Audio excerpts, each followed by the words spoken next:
happened? The bus crashed. We're okay though, just shaken up. I don't remember being in any crash.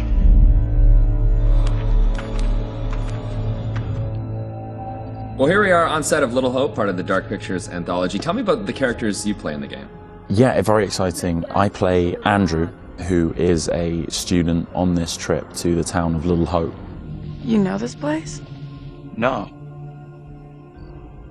I mean, I don't think so. I also play Anthony and I play Abraham, all existing at different time periods in different places. Is it tough to balance it all and to kind of jump back between these characters as you go through it? A little bit. I've had a lot of help along the way, and we've been able to, for the most part, separate the three different guys. We have an amazing accent coach on set at all times, so she keeps me in check and puts me on the right part of the map when I stray too far. Only the devil could create a demon who so resembles me. We do look alike, which I agree is pretty damn weird. How tough is it for you to separate that and balance it all? Yeah, it's interesting. Andrew, being the character that I embody for most of the time, was a little bit easier for me. I related to him naturally. He's this socially awkward, repressed student, and I certainly as a student was pretty socially awkward and repressed, so I could relate to him a great deal. You seem uncomfortable around kids your own age. This trip is actually my first time away from home. Oh, you picked a real beauty. Yeah, well, if I ever make it back, I'll sure have something to talk about. The other character, Anthony, is slightly more immature, comes from a big family. I can also relate to that. And dealing with the family dynamic and playing that sibling friction was also something that I think a lot of people can relate to. And that was fun, another sort of element of the challenge which I really enjoyed. And then there's Abraham, who's the third character that I'm responsible for. We have to stop this. The only madness is right here in this court. And the nice thing that exists in all three of them is this motivation to do good, to do right. And I think all three characters I really had admiration for. They seem to be like morally adept, and it's important to respect, I think, the characters that you play, or at least identify something within them that you respect. And I respected all three of the guys that I played. I know what must be done here. And they're all so very different, and even the level of the accents change between them. Is that something that's challenging to navigate? Yeah, that's been really fun. For me, it's been when playing Andrew, I've been doing a relatively neutral American accent, but we sort of base most of the action in New England, so it does lean towards the East Coast, and it doesn't take on too strong of a characterization in either direction. The vocal work for Anthony is similar to that, but because Anthony lives within the 1970s, there's been a little bit of tweaking to the accent in order to accommodate the times. And then Abraham's an entirely different accent. It's been a bit of guesswork as far as constructing that accent, because there's no recordings of what people sounded like at that time. But I suppose the closest thing to it we imagine is a kind of Northern English accent. And my dad's from Yorkshire, so I've basically been ripping off what my dad sounded like when he was younger.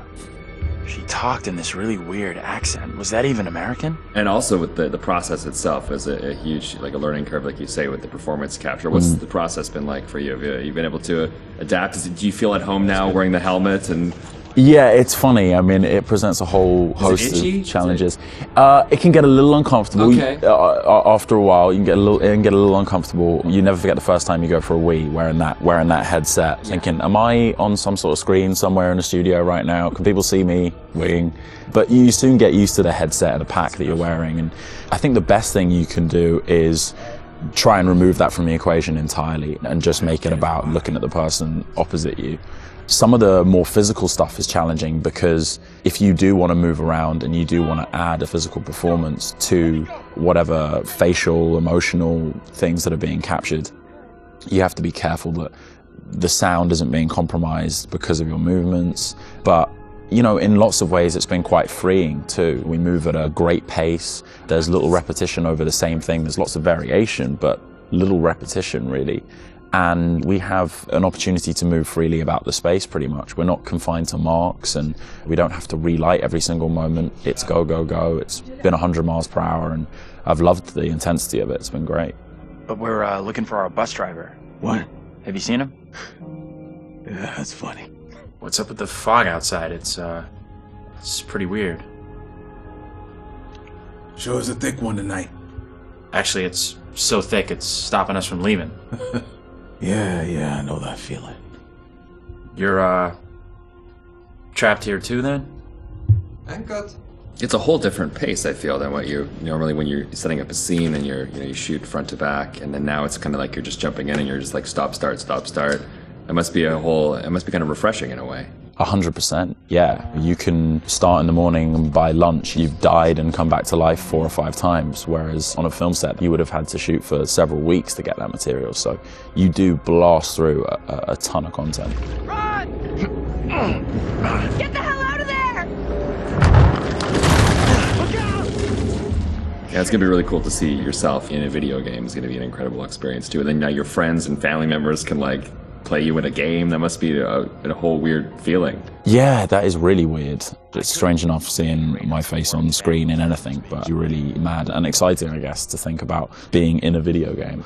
I guess that's like a little kid's dream in lots of ways, so I feel very lucky. It's incredible. And your friends are gonna call you, but like, I killed you. Yeah, I killed you 3 times. They're like, good to speak to you too, bud. Yeah, thanks for the call. Would you confront your fears or would you run away? I want to say confront my fears. After this experience, I would confront my fears. Maybe previously I would have run away.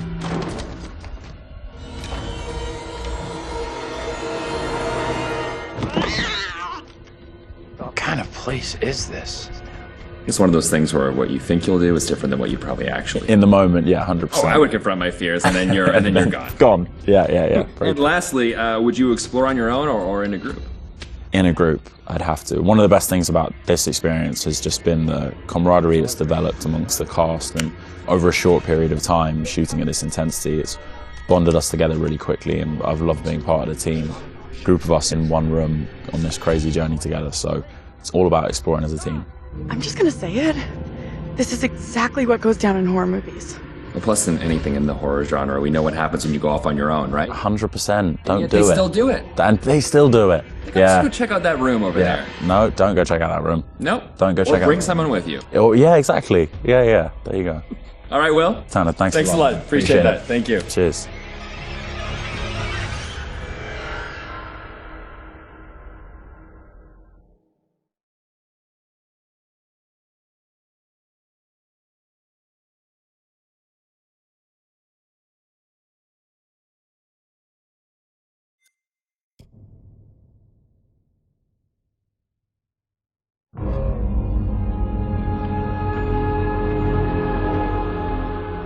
I just saw someone in the woods. Okay, very good. We're freaked. Who's there? Whoever you are, this isn't funny at all. The demons are an integral part of the story of Little Hope. It's the crux of a lot of the things that happen, and that informs a large part of what we're doing. The starting point for each of the demons was the style of execution. They're based on a character that gets killed. That then informs how the character behaves, how it moves, how it sounds, and those are all brought together to give us that convincing, terrifying demon. In order to make convincing demons, you need to ground them in nature. So what we do is we use our understanding of anatomy and our deep understanding of biomechanics and the principles of the way things move and the way things actuate, and we apply this to the demon design. We obviously start with the production design. The production design is a drowned demon. What we need to do then is look for extra reference. We have to look at stuff like autopsies. We'd look at what happens to the skin when it gets exposed to water for a long time. We have to look at creatures from underwater. We look at various types of fish. Loads of images and real-world reference helps, although it's slightly gruesome. This particular demon we're looking at is the one that's been hung. We didn't want to show the whole of this character, and right from the beginning we said, let's focus on the areas which are the most terrifying.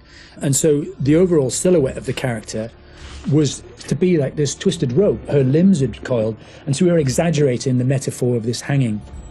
1,000 years of being trailed along the ground, it had worn away her feet, the bones being worn down, the nails being broken off. She'd been in pain for a long time.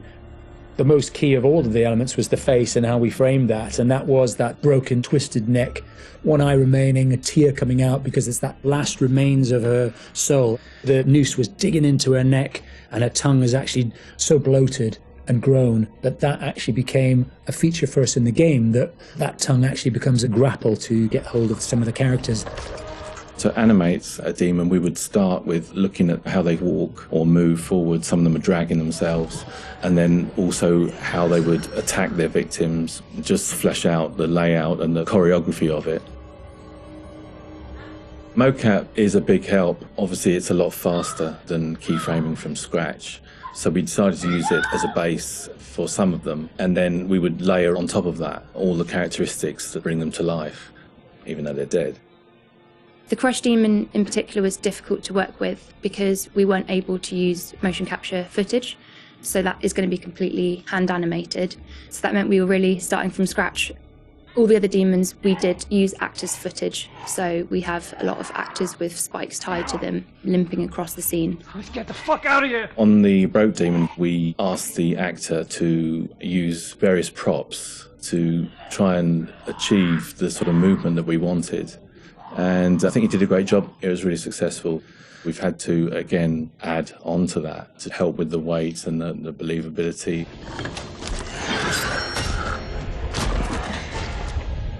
We take our initial cues for the sound of the demons from the visuals, and they look fantastic.